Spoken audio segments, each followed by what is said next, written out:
So नाव आपलं unit number 5 आहे probability distribution. नाव याच्यात टोटल 3 डिस्ट्रीब्युशन आहेत. एक आहे बायनॉमियल डिस्ट्रीब्युशन, सेकंड आहे पॉइसन किंवा काही जण पॉइझन पण म्हणतात त्याला, किंवा काही जण पॉइसन पण म्हणतात, पॉइझन डिस्ट्रीब्युशन. आणि थर्ड आहे नॉर्मल डिस्ट्रीब्युशन. इम्पॉर्टंट आहे. आता पेपर मध्ये लक्षात घ्या किंवा स्टडी करताना तुम्हाला बायनॉमियल समजलं तर समजून घ्यायचं पॉइझन पण येतं तुम्हाला, म्हणून बायनॉमियल फोकस करा. बायनॉमियल जर समजणार 100% पॉइझन समजूनच जातं. हार्डली फॉर्म्युला चेंज आहे, बाकी काही चेंजेस नाही आहेत. तिसरं नॉर्मल. नॉर्मल डिस्ट्रीब्युशनचे क्वेश्चन समजून जातात कारण तिथं वर्ड्स असतात, काही काही वर्ड्स त्याच्यावरनं आपल्याला समजून जातं की कोणत्या टाईपचे प्रॉब्लेम्स आहेत. पेपर मध्ये कसं आयडेंटिफाय होईल की ह्या टाईपचे क्वेश्चन आहेत, त्यात म्हटलेलं असेल find the probability. Probability word आला म्हणजे ऑब्विसली काय राहील, युनिट 5 चे क्वेश्चन्स राहतील. हा, मग त्यात आपल्याला डिसाइड करायचंय कोणत्या टाईपचे क्वेश्चन्स आहेत, बायनॉमियल आहे की पॉइझन आहे की नॉर्मल आहे. आता नॉर्मलचे क्वेश्चन लगेच आयडेंटिफाय होऊन जातात, त्यामुळे काही प्रॉब्लेम नाही. बायनॉमियल आणि पॉइझन मध्ये इनपुट गिवन लिहितानाच समजून जातं की बायनॉमियल यूज करायचंय की पॉइझन यूज करायचं. ठीक आहे. महत्वाचं युनिट आहे, 6 मार्क्सचा पण क्वेश्चन याच्यावर येऊ शकतात, बिलकुल मिस करू नका. हा 2 मार्क्सचा एक क्वेश्चन येईलच बायनॉमियल डिस्ट्रीब्युशनवर किंवा फार झालं तर पॉइझनवर, पण 6 मार्क्सचे क्वेश्चन्स येतात. नॉर्मली नॉर्मलवर 6चा जाऊ शकतो, 6 मार्क्सचा क्वेश्चन येऊ शकतो. आता त्या अगोदर सर्वात अगोदर बेसिक तुम्हाला माहित पाहिजे, बेसिक्स ऑफ प्रॉबिलिटी, जे तुमचं 10th स्टँडर्डला झालेलं आहे. होतं का अगोदर 10th स्टँडर्डला probability? First of all probability म्हणजे काय असतं? It is just kind of prediction. युएसए भविष्यवाणी, त्याला म्हणतात प्रेडिक्शन किंवा त्याला म्हणतात पॉसिबिलिटी. म्हणजे एखादी गोष्ट होईल किंवा होणार नाही याच्याविषयी आपण काय करतो, प्रेडिक्शन करतो. जसं for example world cup match होती, तर त्याच्या अगोदर काय करायचं, प्रेडिक्शन, इंडिया वर्ल्ड कप जिंकेल किंवा नाही. तो त्या केसमध्ये काय झालं, प्रेडिक्शन केलं. एकाने प्रेडिक्शन केलं जिंकेल, एक जण म्हणे नाही जिंकणार. हे काय झालं, प्रेडिक्शन. आता प्रेडिक्शन एखाद्या वेळेस खरं पण होऊ शकतं किंवा होणार पण नाही, किंवा काही प्रमाणात होईल. जसं फॉर एक्झाम्पल त्याला तुम्ही प्रेडिक्शनला साध्या भाषेत काय म्हणतात, गेसिंग. आणि गेसिंग कुठे यूज करता तुम्ही, फायनल पेपरच्या वेळेस आयएमपी क्वेश्चन. एवढे क्वेश्चन सांगितलेत, एवढेच करायचे, याच्यातनं काहीतरी येणार आहे. सपोज 10 क्वेश्चन एका टीचरने सांगितले, त्याच्यातले 10चे 10 क्वेश्चन आले पेपरला, तरी पण प्रेडिक्शन ट्रू आहे. एक पण क्वेश्चन आला नाही तर प्रेडिक्शन फॉल्स आहे. किंवा 10 पैकी 2 क्वेश्चन आले किंवा 10 पैकी 7 आले किंवा 6 आले तर काही प्रमाणात प्रेडिक्शन काय आहे, ट्रू आहे. म्हणजे प्रेडिक्शन काय आहे, प्रॉबिलिटी काय आहे, जस्ट प्रेडिक्शन आहे अबाउट द फ्युचर. ते होईल किंवा होणार पण नाही किंवा काही प्रमाणात होईल, त्याला म्हणतात प्रोबॅबिलिटी, त्यालाच म्हणतात प्रेडिक्शन, त्यालाच म्हणतात पॉसिबिलिटी, त्यालाच म्हणतात चान्स. हा एक वर्ड अजून तुम्ही बघाल, और याला म्हणतात चान्स. त्याला म्हणतो ना चान्सेस काय म्हणजे पास होण्याचे, तर इनडायरेक्टली विचारता प्रोबॅबिलिटी किती आहे. समजला हा point? So that is a concept of probability. आता प्रोबॅबिलिटी मध्ये बेसिक कॉन्सेप्ट, सपोज आता व्यवस्थित लक्ष द्या, एक मी कॉइन घेतला, एक कॉइन घेतला आणि या कॉइनला मी काय केलं, काय करणार, चॉकलेट तर घेणार नाही, टॉस करणार. कॉइन टॉस केल्यावर काय होऊ शकतं, काय येऊ शकतं, एकतर हेड येईल किंवा टेल येईल. पण शुअर आहे का काय येईल असं सांगू शकता का तुम्ही, हेड येईल का टेल येईल? तसं माझ्याकडे सपोज हा एक कॉइन आहे, हेड और टेल. आपल्याला माहिती आहे हा टॉस केला तर काय येणार आहे, हेड किंवा टेलच येणार आहे. पण तुम्ही सांगू शकता का काय आलं असेल, हेच येईल असं गॅरंटी सांगू शकतं कोणी, टेल आहे. ओके, पण सांगू नाही शकत कोणी. ओके. ऑब्विसली याच्यात दोनच पॉसिबल ऑप्शन आहे, एक आहे हेड आणि दुसरा आहे टेल. कॉइन टॉस करायच्या अगोदर माहित होतं काय काय येऊ शकतं, हेड किंवा टेल. पण काय येईल एक्झॅक्टली हे केव्हा समजेल, कॉइन टॉस केल्यावर. म्हणजे एक्सपेरिमेंट करायच्या अगोदरच माहिती आहे तुम्हाला काय काय रिझल्ट आउटपुट येऊ शकतात. पण कोणता आउटपुट येणार आहे हे केव्हा समजेल, एक्सपेरिमेंट परफॉर्म केल्यानंतर. हे समजलं. Now the second example, that is a die. कोणाला हा डाय माहिती आहे, डाय कोणता असतो, लुडो किंग मधला डायस 1 to 6 ज्याच्यावर येतात. तर त्याला प्लुरल फॉर्म असेल, एकापेक्षा जास्त डाय त्याला डाईस म्हणतात. सिंगल असेल तर त्याला डाय म्हणतात. तर डायचे दोन मिनिंग आहेत, एक डाय आणि दुसरा डाय म्हणजे आपला गेम मधला डाय असतो. आता या डायला मी काय केलं, रोल केला किंवा त्याला थ्रो करणं म्हणतात किंवा रोल करणं म्हणतात.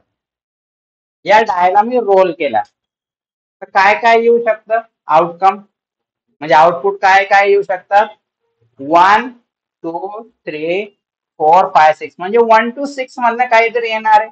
7 येऊ शकतो का, आता लक्षात घ्या, येऊ शकत नाही. तुम्ही एक काहीही करा, तुम्ही त्या डायला जमिनीवर फेका, आकाशात फेका, अंडर द ग्राउंड थ्रो करा किंवा अंडर द वॉटर थ्रो करा किंवा कोणाला मारून फेकला तरी पण काय येणार आहे, आउटकम 1 to 6 येणार आहे. हे फिक्स आहे. समजला हा पॉइंट. सो नाव या ठिकाणी एक्सपेरिमेंट परफॉर्म करायला जी वस्तू घेतली आपण त्याला आपण काय म्हणतो, ऑब्जेक्ट. हा काय, याला म्हणतात ऍक्टिव्हिटी किंवा याला म्हणतात एक्सपेरिमेंट. पण हा जो एक्सपेरिमेंट असतो हा काय असतो, रॅन्डम एक्सपेरिमेंट राहतो. तुम्ही म्हणाल सर रॅन्डम एक्सपेरिमेंट म्हणजे काय, तर जे असे एक्सपेरिमेंट की जे परफॉर्म करायच्या अगोदरच आपल्याला माहिती आहे काय काय आन्सर येऊ शकतं, त्याला काय म्हणतात, रॅन्डम एक्सपेरिमेंट. समजला का पॉइंट. सो या ठिकाणी हे जे आहेत ना, हेड आणि टेल, याला काय म्हणतात, आउटकम. आउटपुट नाही, आउटकम म्हणतात याला, काय काय येऊ शकतं. नाव सेम गोष्ट या क्वेश्चन मध्ये बघा, हा काय ऑब्जेक्ट आहे, हे काय झाला, हा रॅन्डम एक्सपेरिमेंट आहे आपला रोल करणं. रॅन्डम एक्सपेरिमेंट का, कारण रोल करायच्या अगोदर आपल्याला माहित आहे काय काय येऊ शकतं. आणि हे काय आहेत आपले,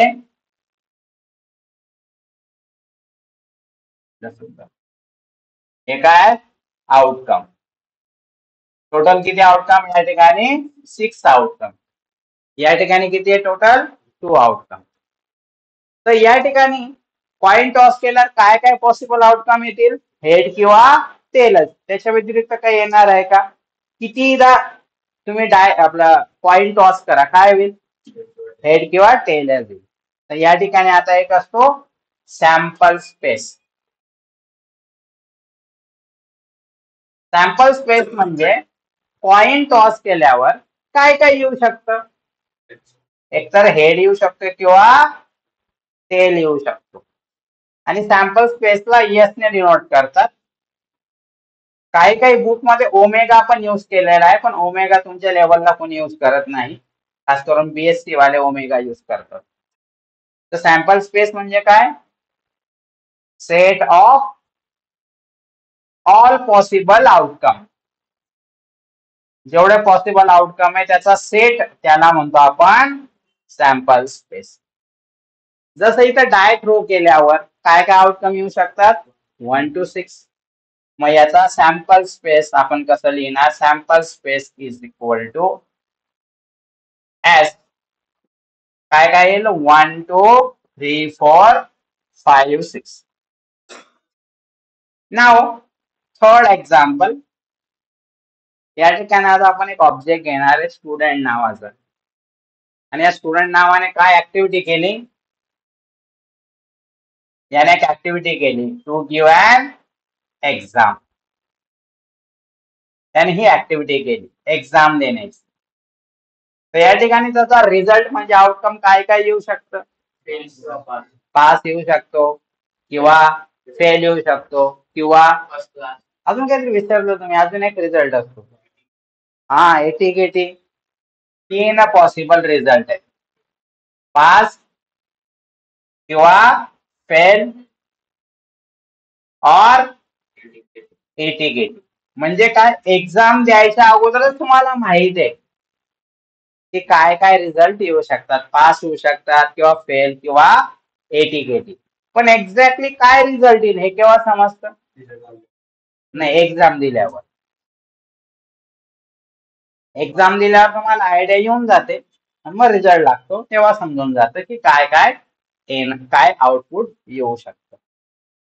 आपण किती मार्क्स येतील हे सांगू शकतात का तुम्ही, नाही. आपण साधारण रिझल्ट तुम्ही सांगू शकता, एकतर पास होईल नाही तर फेल होईल नाही तर एटीकेटी येणार आहे. सो याच्यात काय झाले, हे काय झाले आउटकम. मग याचा सॅम्पल स्पेस एस कसा येईल, S is equal to pass fail ATKT. या ठिकाणी एन ऑफ एस म्हणजे number of element in S किती आहेत, 2. या ठिकाणी एन ऑफ एस 6, या ठिकाणी एन ऑफ एस 3. ओके, एवढं समजलं.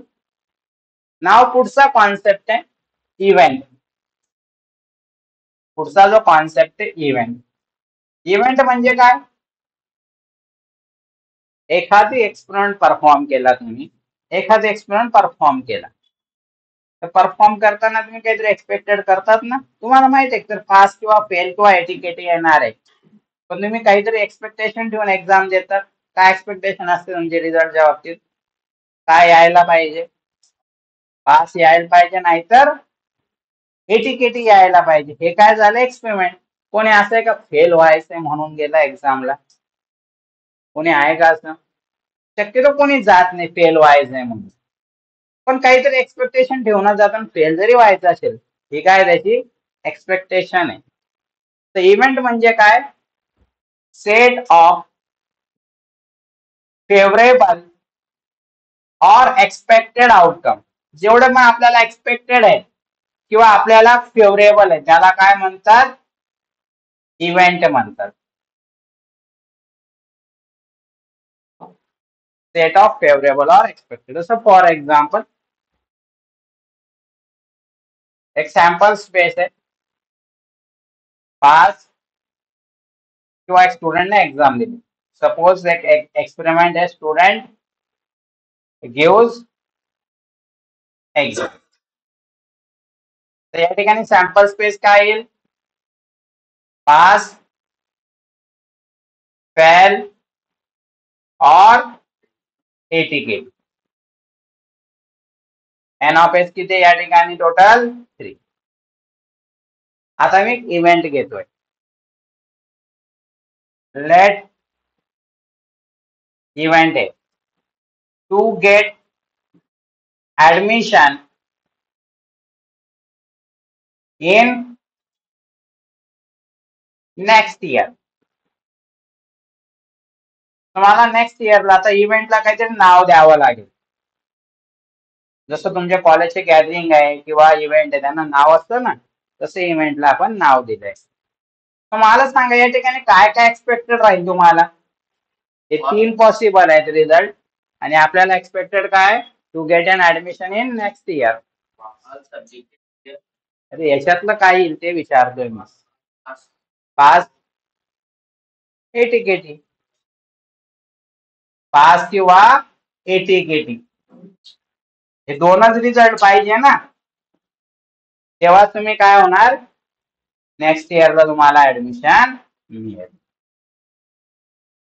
आता याची प्रॉबॅबिलिटी काढायची, व्यवस्थित लक्ष द्या. probability of A is denoted as, कसं डिनोट करतात, probability of A असं लिहितात, P of A. आता ही probability कशी काढतात, probability of A is equal to n of A upon n of S. n of A किती आहे 2 आणि n of S 6. म्हणजे याचा आन्सर काय येईल फायनली, सॉरी 3 पाहिजे, सॉरी n of S 3 आहे, 2/3. याचा आन्सर एक तर 2/3 येईल, नाहीतर 0.6667 किंवा 667 येईल. हा त्याचा मिनिंग झाला, 0.667 येईल. समजला पॉइंट. आता प्रॉबिलिटी एक लक्षात ठेवा, प्रॉबिलिटी काही असो, प्रॉबिलिटीचा आन्सर नेहमी 0 to 1 मध्येच येतं. कसली बी प्रॉबिलिटी असो त्याचा आन्सर नेहमी 0 to 1 मध्येच येईल, हे लक्षात ठेवा. म्हणजे आन्सर तुमचं 0 पॉइंटने सुरू होईल, 0 पॉइंट समथिंग. त्याच्या व्यतिरिक्त आन्सर आला म्हणजे तुम्ही इन्व्हेन्शन केलंय काहीतरी जे रॉंग आहे. तो एवढं लक्षात ठेवा पेपरच्या वेळेस की आन्सर काही झालं तरी आपला आन्सर 0 पॉइंटच काहीतरी येईल, त्याच्या व्यतिरिक्त वेगळं येणार नाही. किंवा नंबर्स मध्ये असं जर आलं तर न्यूमरेटरचा नंबर डिनॉमिनेटर पेक्षा ऑलवेज लेसच राहील. समजला हा पॉइंट. आणि हे कसं केलं आपण माहिती आहे ना, 2/3. तर हा ठीक आहे, हे आन्सर 0.667 येतो. म्हणजे प्रॉबिलिटी ऑफ नेक्स्ट इयर किती आहे ऍडमिशन मिळण्याची, 0.667. असं आपण घरच्यांना सांगितलं की माझे नेक्स्ट इयर ला जाण्याची प्रॉबिलिटी 0.667 आहे. समजणार आहे का. आता त्या काय करा, त्या प्रॉबिलिटीला मल्टिप्लाय बाय 100 करा, तुम्हाला पर्सेंटेज मध्ये मिळून जाईल.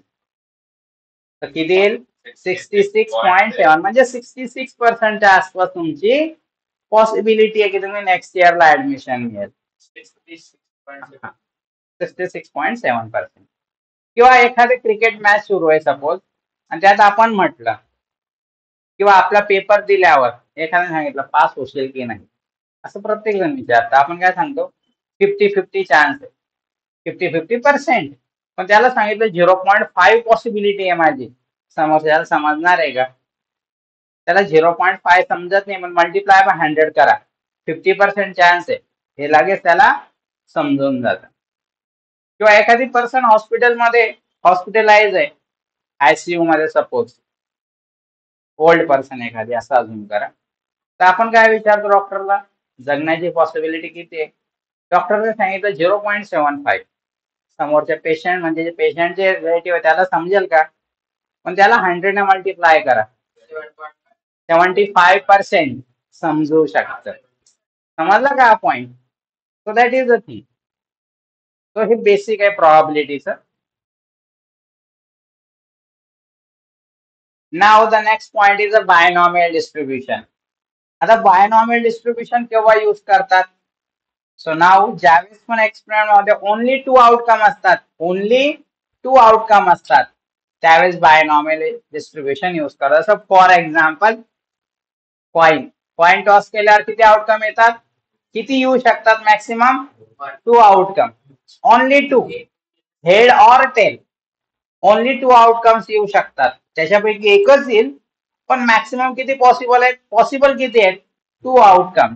त्या केस मध्ये काय यूज होतं, बायनॉमियल डिस्ट्रीब्युशन. जिथं 2 आउटकम आहे, जसं for example coin, head or tail.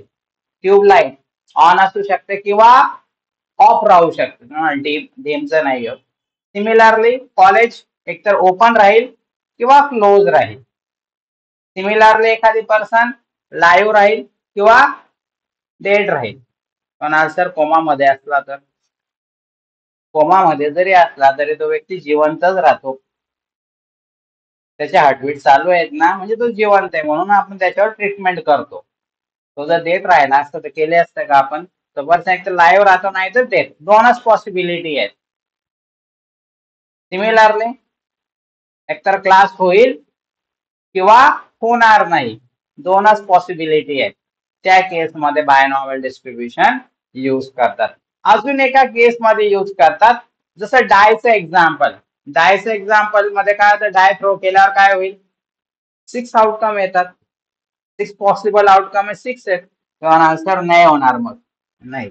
Now remember, समजा 6 आउटकम एक डाय थ्रो केला आणि विचारलं 3 येण्याची पॉसिबिलिटी किती आहे, डिजिट 3 येण्याची पॉसिबिलिटी, तर काय होईल. नाव याच्यात बघा काय काय येऊ शकतं, 1 to 6 आहे. एकतर 3 येईल किंवा येणार नाही, या दोनच पॉसिबिलिटी आहेत. म्हणजे काय, 3 येईल किंवा 3 येणार नाही. 3 येणार नाही म्हणजे काय येईल, 1 2 4 5 6. तर या दोन कॅटेगरी, सक्सेस अँड फेल्युअर. तर त्या केसमध्ये पण बायनॉमियल डिस्ट्रीब्युशन यूज होतं. एवढंच म्हणणं आहे की जेवढे पण आउटकम आहेत ना, त्याचे दोन पार्ट व्हायला पाहिजे. एक म्हणजे एक्सपेक्टेड, त्याला आपण सक्सेस म्हणतो, आणि एक फेल्युअर, ज्याला आपण अनएक्सपेक्टेड म्हणतो किंवा त्याला आपण फेल्युअर म्हणतो. असे दोन पार्ट झाले पाहिजे. किती आउटकम राहू द्या, त्याचे दोन तुकडे झाले पाहिजे, एक सक्सेस आणि एक फेल्युअर. त्या केसमध्ये बायनॉमियल डिस्ट्रीब्युशन यूज करतात. समजला हा पॉइंट. आता बायनॉमियल डिस्ट्रीब्युशन कसं डिनोट करतात, किंवा binomial distribution is given as, त्याच्यावर कोणताही थेरी क्वेश्चन येत नाही, ओनली एक्झाम्पल येतात. Probability of R is equal to NCR P raised to R Q raised to N minus R. आता या ठिकाणी व्यवस्थित समजून घ्या प्रत्येकाचा पॉइंट काय. हा P आणि या P चा काही संबंध नाही. हा कॅपिटल आहे, हा स्मॉल आहे, दूर दूर पर्यंत काही घेणं देणं नाही. लहानपणी हरवले होते असंही काहीच नाही, दोघे डिफरंट आहे. हा कॅपिटल P ऑफ R म्हणजे काय, that is a probability of R. Sir R काय असतो ते पण सांगतो, प्रॉबिलिटी ऑफ R. आता इथे n काय, n म्हणजे काय, टोटल नंबर ऑफ ऑब्जेक्ट और टोटल नंबर ऑफ एक्सपेरिमेंट और टोटल नंबर ऑफ ट्रायल्स. म्हणजे एक एक्सपेरिमेंट कितीदा परफॉर्म केला त्याला काय म्हणतात, n म्हणतात. म्हणजे जसं फॉर एक्झाम्पल एकच पॉइंट घेतला आणि त्याला मी 3 टाइम टॉस केला, तर किती एक्सपेरिमेंट झाले टोटल, 3. याच्या उलट 3 पॉइंट घेतले आणि एकदाच टॉस केला, तिघीच्या तिघी, किती एक्सपेरिमेंट झाले, अगेन 3 झाले ना. दोघी गोष्टी सेमच आहेत. एक पॉइंट मी 3 टाइम टॉस केला, पहिला टॉस केला 1 एक्सपेरिमेंट, परत टॉस केला 2 एक्सपेरिमेंट, परत टॉस केला 3 एक्सपेरिमेंट. आता 3 पॉइंट घेतले आणि टॉस केले, तर कितीदा झाले टोटल, 3. दोघी गोष्टी सेमच आहे. हा ओनली काय डिफरन्स आहे, पहिल्याच्या टाइम जास्त लागतो. एक पॉइंट घेतला टॉस केला, परत तो पॉइंट घेतला टॉस केला. इथं तिघीच्या तिघी एका वेळेस तुम्ही टॉस करू शकता. तो नंबर ऑफ एक्सपेरिमेंट किंवा नंबर ऑफ ऑब्जेक्ट किंवा नंबर ऑफ ट्रायल्स. ओके, तुम्हाला n समजलं. आता R ला म्हणतात रॅन्डम व्हेरिएबल,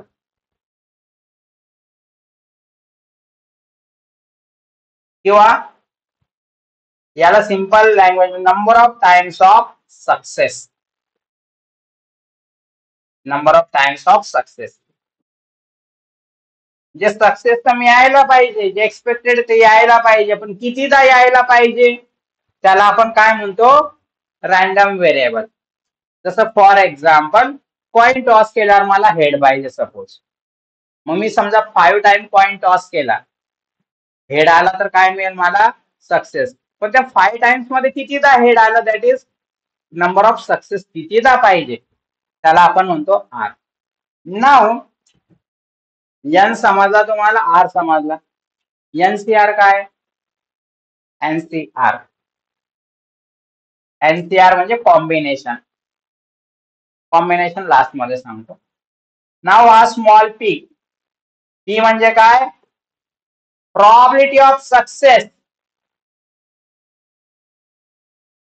व्यवस्थित लक्ष द्या. Probability of success with a single object in single experiment.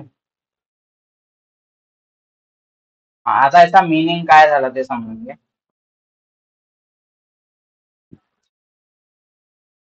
याचा मिनिंग असा झाला की समजा कॉइनचा प्रॉब्लेम आहे, तर कॉइन एकदाच घ्यायचा आहे, एकच कॉइन घ्यायचा, क्वेश्चन मध्ये कितीही असू द्या, आणि एकदाच त्याला टॉस करायचं.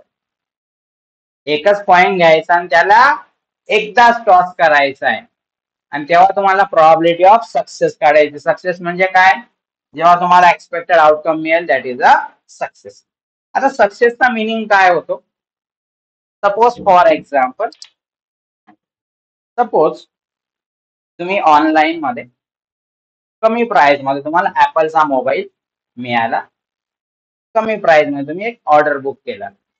ओके, ऍपलचं बुक ऑर्डर केला, कमी प्राइस मध्ये मिळाला तुम्हाला. ऍपल 14 प्रो किंवा 13 प्रो काहीतरी असेल, तो मिळाला. 15 आहे का, आय डोंट नो, जे काय असेल तो कमी प्राइस मध्ये मिळाला, सेल मध्ये तुम्ही बुक केला, आणि ते ऑर्डर तुमच्या इथं डिलिव्हर झाली, मिळाली तुम्हाला ऑर्डर. तर पहिली गोष्ट काय करणार, आपण त्याला अनबॉक्स करणार. अनबॉक्स केल्यानंतर आपण काय करतो, मोबाईल बघतो, कुठे काही प्रॉब्लेम तर नाही, मोबाईल मध्ये काही डॅमेज तर नाही. ठीक आहे, तुम्ही मोबाईल बघितला, काही डॅमेज नव्हता. आता तुम्ही मोबाईल स्टार्ट केला. मोबाईल स्टार्ट केल्यानंतर बघा तुम्ही काय बघताय, काही डॅमेज आहे की नाही. मोबाईल स्टार्ट केला, आता कॅमेरा ऑन केला, पहिली गोष्ट आपण तीच करतो, आणि आपण फ्रंट कॅमेरा ऑन केला सेल्फीसाठी, आणि कॅमेरा स्टार्ट झालाच नाही. So this is called as success.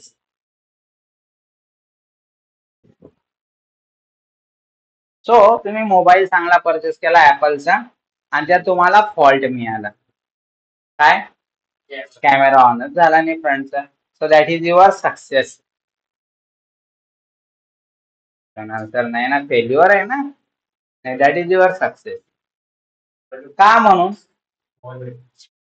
तर नाव रिमेंबर, तुम्ही काय शोधत होते मोबाईल ओपन केला? डॅमेज आहे की नाही, किंवा काही फॉल्ट आहे की नाही. तुम्हाला काय मिळाला? फॉल्ट मिळाला ना. तुम्ही काय शोधत होते? फॉल्ट. तुम्हाला काय मिळाला? Fault. That is your success. Now similarly, एखादी डॉक्टर आहे, त्या डॉक्टरला एक्सपेरिमेंट करायचा. सपोज कोरोना व्हायरसवर जे अँटीबायोटिक आला होता, जो डोस, तो चेक करायचा आहे की तो डोस दिल्यावर त्या पेशंटला रिॲक्शन होते की नाही. सपोज त्या डॉक्टरने डोस दिला आणि रिॲक्शन झाली, तर that is a success of doctor. कारण डॉक्टर काय शोधत होता? रिॲक्शन होते की नाही. So that is a success of doctor. Similarly suppose result लागला, तुमचे मॅथचे टीचर आले क्लासमध्ये की मॅथ कोण कोण फेल झालाय. परत ते पहिल्याला विचारलं पास आहे, सेकंड पास, एकाला विचारलं फेल आहे. So that is a success of teacher. So success positive अँगलने पण राहू शकतं आणि नेगेटिव्ह पण राहू शकतं, एवढं लक्षात घ्या. म्हणून सक्सेस म्हणजे ओनली पॉझिटिव्ह राहतं असं नाही. एखाद्या टेरेसला बॉम्ब अटॅक करायचा असेल, ते बॉम्ब आणि त्याने ब्लास्ट केला आणि झाला, so that is a success of terrace. So success positive पण राहू शकतं, नेगेटिव्ह पण. तसं व्हायलाच नको, बट रिमेंबर दिस पॉइंट, सक्सेसचा मिनिंग तो पण होतो. Now Q. क्यू काय? probability of failure with single object in single experiment. हे एकमेकांचे अपोजिट आहे, म्हणजे कॉम्प्लिमेंट म्हणतात यांना. In single experiment. तो तुम्हाला एन घेतला आपण, आर पी क्यू सर्व समजलं. आता नोट मध्ये काही पॉइंट आहेत ते सांगून देतो मी. पहिला पॉइंट आहे, पी आणि क्यू ची ऍडिशन नेहमी 1 येते. प्रॉबिलिटी ऑफ फेल्युअर आणि प्रॉबिलिटी ऑफ सक्सेस दोघांची ऍडिशन 1च येते. मग जर मला पी काढायचा असेल तर कसं येईल? 1 - क्यू. और जर मला क्यू काढायचा असेल तर काय येईल 1 मायनस पी. म्हणजे पी माहित असेल तर क्यू काढता येईल किंवा क्यू माहित असेल तर तुम्हाला पी ची व्हॅल्यू काढता येईल. सेकंड, हा एनसीआर काय आहे? याला म्हणतात कॉम्बिनेशन. एक असतं कॉम्बिनेशन, एक असतं परमिटेशन. कॉम्बिनेशन म्हणजे काय? सपोज तुमचे थ्री फ्रेंड्स आहेत आणि प्रोजेक्ट पार्टनर म्हणून 2 फ्रेंड्सला सिलेक्ट करायचंय. तर मग किती ऑप्शन्स आहेत तुमच्याकडे? फॉर एक्झाम्पल 3 फ्रेंड्स आहेत, सपोज ए बी सी आणि तुम्हाला ओनली 2 फ्रेंड्स सिलेक्ट करायचे. तर कोणते कोणते फ्रेंड्स तुम्ही सिलेक्ट करू शकता? ए बी, दुसरा ऑप्शन बी सी और हा सी ए किंवा ए सी. म्हणजे 3च ऑप्शन आहे. हा तुम्ही सी ए म्हणा किंवा ए सी म्हणा, सारखेच आहे. ओके, म्हणजे या ठिकाणी किती ऑप्शन्स आहे तुमच्याकडे? Total 3 options. याला काय म्हणतात? कॉम्बिनेशन. म्हणजे इतक्या वस्तू दिल्या, त्याच्यात एवढ्या वस्तू तुम्हाला सिलेक्ट करायच्या आहेत. त्याला काय म्हणतात? कॉम्बिनेशन. सपोज 5 टी शर्ट्स आहेत त्या शॉपवर आणि तुम्हाला 3 टी शर्ट परचेस करायचे. तर या ठिकाणी काय राहील? किती ऑप्शन्स राहतील तुमच्याकडे? ते काढण्यासाठी यूज करावं लागेल आपल्याला कॉम्बिनेशन. आता हे कॉम्बिनेशन कसं फाइंड करतात? तर एक आहे की तुम्ही जसं आता सांगितलं 3 फ्रेंड्स आहेत, टू मग A B B C C ए असं करा, नाही तर कॉम्बिनेशनचा डायरेक्टली यूज करा, यू विल गेट आन्सर. आता कॅल्सीवर याचा आन्सर डायरेक्टली येतं. म्हणजे जसं मला 3 फ्रेंड्स होते, 2 सिलेक्ट करायचे, तर याचा आन्सर काय आलं? 3. आणि हे मी कॅल्सीवर डायरेक्टली करू शकतो. तर कॅल्सीवर कसं करतात? व्यवस्थित लक्ष द्या. पहिले 3 प्रेस करायचा, हा इथला 3 तुम्ही हवं सोबत करू शकता. त्यानंतर शिफ्ट बटन प्रेस करावं लागेल, कारण का हा एनसीआर चा सिम्बॉल येलो कलर मध्ये आणि कुठे? डिव्हिजनच्या बटनवर बघा, कॅल्सीवर. मल्टिप्लायवर एनपीआर आहे आणि डिव्हिजनवर एनसीआर आहे. तो एनपीआर म्हणजे परमिटेशन असतो, हा कॉम्बिनेशन असतो. त्यानंतर 2 प्रेस करा आणि इक्वल टू करा, यू विल गेट आन्सर. या ठिकाणी तुम्हाला आन्सर मिळाला. म्हणजे टोटल सिमिलरली तुम्हाला जे मी आता सांगितलं होतं की 5 टी शर्ट्स आहेत आणि तुम्हाला कोणते तरी 3 टी शर्ट परचेस करायचे आहेत.